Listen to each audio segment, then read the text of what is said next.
You are now watching Showbiz Now, your daily showbiz update. Ito nga ang photo na ilabas ng isang Facebook page kung saan makikita na nakaupo si Daniel Padilla at may kasamang 4 na babae.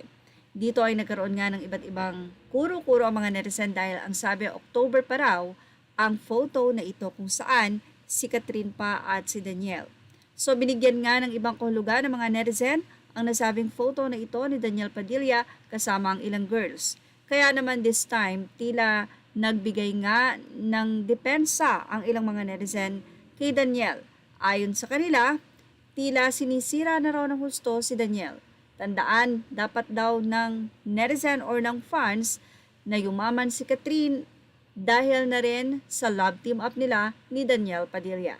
Tila hindi na raw tama na lahat ng gawin ni Daniel ngayon ay pinopost sa social media. Halata naman daw na nagpa-photo or nagpa-picture lang ang mga girls na ito kay Daniel.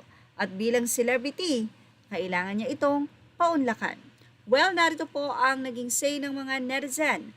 Ayon na rin sa kanilang mga nakikita ngayon sa social media na inaak ng mga fans. Narito nga ang mixed reaction ng mga netizen sa nasabing photo. Malamang nagsawa na sa dikta ng management na sila lang dalawa ang ka-LT niya ang palaging magkasama.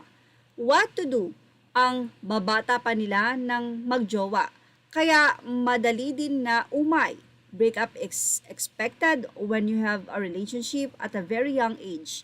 But hindi inabot ng kasal or else mas malaking problema. But that's actually good for them. Imagine my pressure to end up together and wala pang ibang karelasyon. Let them enjoy their singlehood, date people before they decide to settle down. Pagtatanggol naman ng ilang netizen kay Daniel, bakit perfect ba si Kat? Just because walang na-public na issue against her means santa na siya at walang kapintasan.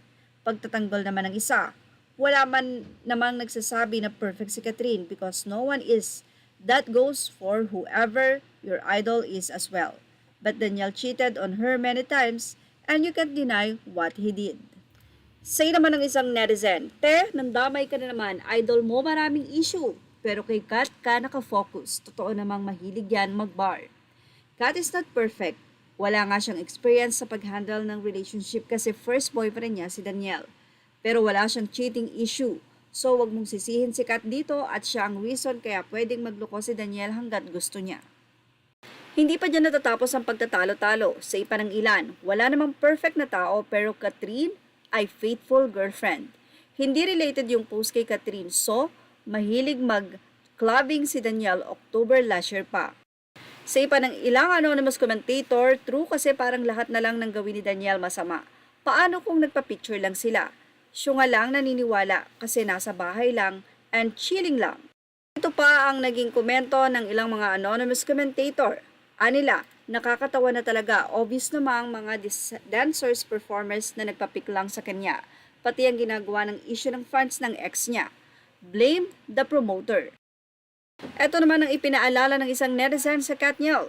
Katniel won't be the most successful love team without each other. Itatak nyo sa kukote nyo.